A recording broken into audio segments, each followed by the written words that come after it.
everyone, it's Kerry Place here. Welcome on into another video. I hope you're all having a lovely day. Today we are going to be doing another renovation battle with the lovely Havana Sims in Henford-on-Bagley. I'm going to go through the rules in a second, but this is a lot that Havana has built herself for us to renovate. So let's check out the rules. George and Denise just moved to Hanford and purchased a farm. The problem is that they only have enough to renovate their land. Their needs: clean up the garden, front yard and area for the animals by plucking the weeds, overgrown grass and picking up the trash. Create a safe place for animals and their vegetables. George loves ducks while Denise loves rabbits, so make sure to add those animals as well.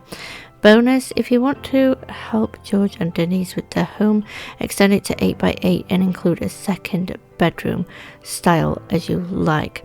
We cannot use a Journey 2x2 and we cannot use a country kitchen kit either. And Havana will be touring all of everybody's renovations over on her Twitch channel today at 2 p.m. EST time or 7 p.m. GMT time, and we use the hashtag for the gallery farm reno, so if you want to go ahead and check them out on the gallery, you are also welcome to do that. With that being said, let's head on into the before tour before I begin the renovations. Over on the left here is all the sheds for the animals, plenty of weeds and rocks to pull up and move. The front here, plenty of weeds and grass to mow and lots of trees, which some of them will be going. And then over here on the growing patch side, plenty of weeds again and rocks again that we need to move. Now I did decide to repair the home as it was in disrepair, so I thought maybe they also had a little bit of their budget to repair the outside of the home as well. So we're going to go on inside and just quickly check out the property, and this is the kitchen, dining and living room, and then we head on upstairs. I'll show you the before because I do change it into I do make it have a second bedroom, should I say, and this is the bedroom that we walk straight into here, and then into the bathroom. I do end up moving the bathroom door so I could get the second bedroom in, and I decorate the second bedroom the same or similar style to what the house currently has right now, so it fits in. I was very tempted to redo the whole inside of the house, but I didn't because that wasn't part of the renovation. So now I'm going around and mowing the grass, pulling the weeds. Most of the rocks do go, or I think I wanted to keep them, and then I changed my mind about it and said I'll put them back in later, and then I actually think I didn't. I think I forgot. We're also going to end up changing the picket fence to the wall fence, so that'll be repaired into the full wall again, and obviously just rearranging where the plants would grow. Tidying up the farm just like we were requested to do so. I do use a couple of the trees, but I delete most of them. I put a couple at the back and in the corners of each space. And like I said, I repaired the outside of the house for the new family living here, and they also had landscapers come in and repair the fence. Are they called landscapers if they repair your fence? They're probably not. And then we're going to go ahead and get the lawnmower out and mow down all these weeds. I will end up getting rid of all the lights going up the front there, and then I remember that we can delete more than one thing at once if you start highlighting a piece and use that. I don't think I've ever used it before. I think I normally do it one by one, so that was pretty cool to see how that worked. It did take me a couple of tries to figure it out. Then I of course extended the house like I wanted to, and I extended it on the left. I moved the stairs, I picked up the bathroom, moved it over because it would be easier than moving everything, and then I decided to turn the living room around so the TV is on the back wall instead. It did take me a little bit to configure how I wanted the new bedroom to fit in with the house, but I think I figured it out. It doesn't look too bad, it's not horrible, and it's just a bit weird because the double bed's against the wall, and I don't usually do that with my builds. I usually prefer to put them in the middle with bedside tables either side. So this was a little different, nice and small, and I was originally going to use a tiny living furniture, and then I decided on that wardrobe that I always end up going for instead, and fitted in a chair and a bookshelf into this room, making it blend in with the house of what's already here as much as I could.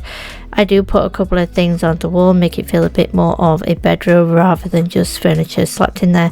And those lights were pretty annoying. They don't give off enough light for me, so I do end up changing them to an eco lifestyle light instead that lights up the rooms better upstairs.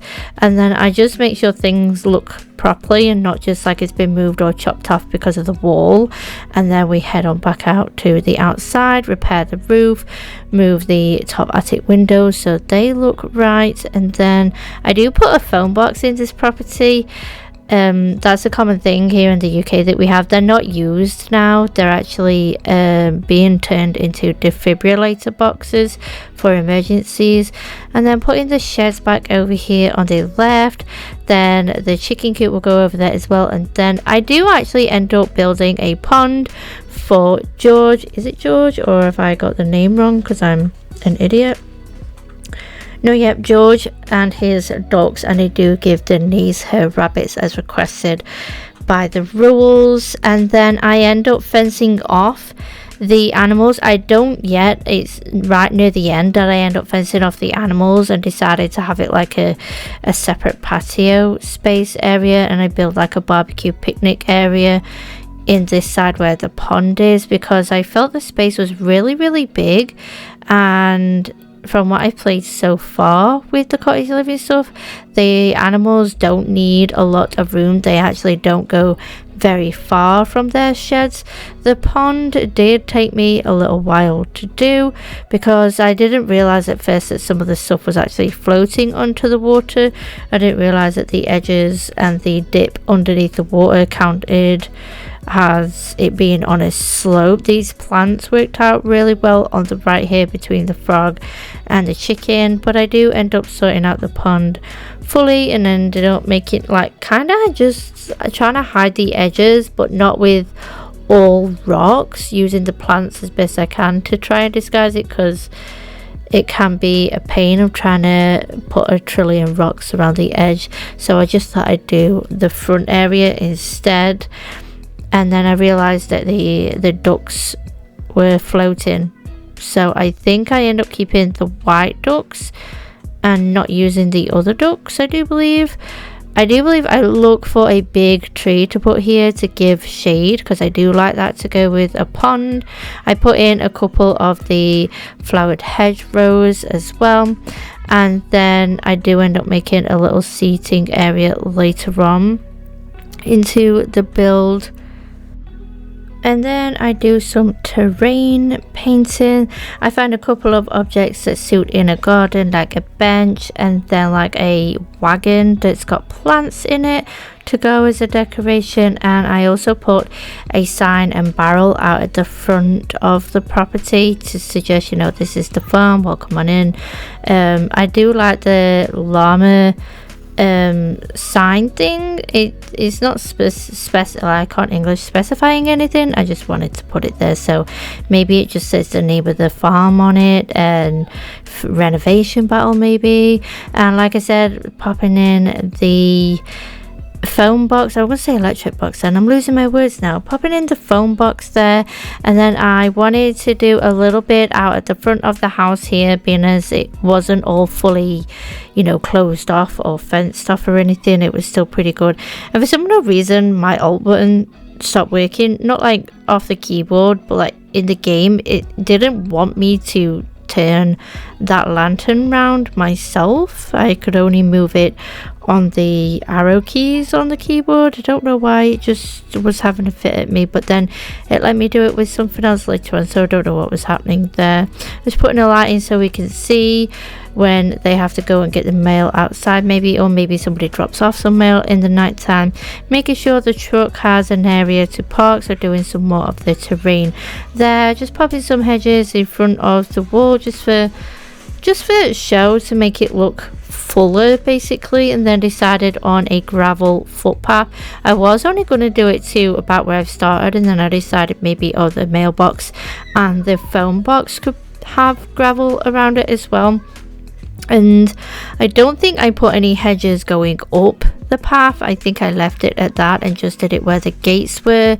And then of course the planting area needed some terrain as well, so I popped some around there to make it look neat and tidy, like the space, you know, had been used regularly. I do put in a workbench, I put in the florist table, and I put in the one from cottage living. I don't think I've used it yet, so I'm not actually sure what that's called. A bike for when they have to travel around the town, and also Scarecrow Man, what's his name? Patchy, that's it. My brain was not awake then. Patchy, popped in Patchy. I wanted to put in the mushroom stools as well on the animal side because they're just cute and I haven't used them yet.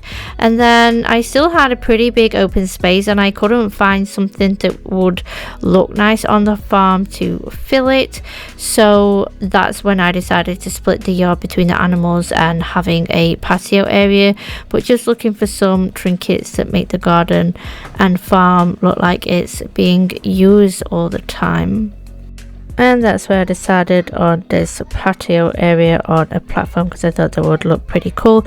And then that's when I also decided to split the yard, which you'll see very soon. Now before we head on into the after tour, this was built on the Isle of Vopley Park, in the park space in what's it called, Henford-on-Bagley. It was a 50 by 40 lot, and when I had finished the renovation it was 96,432 simoleons, but I do believe it started off in the over 100,000, so we actually bought some of the simoleon price down, which is pretty sweet. And I did notice that in the house, going through the tour, that the toilet is actually attached to the window and not the wall, so if you do download this house you will have to switch the toilet around. And because the Sims loves us so much, it also glitched out one of the doors upstairs. I do believe it's the bathroom door.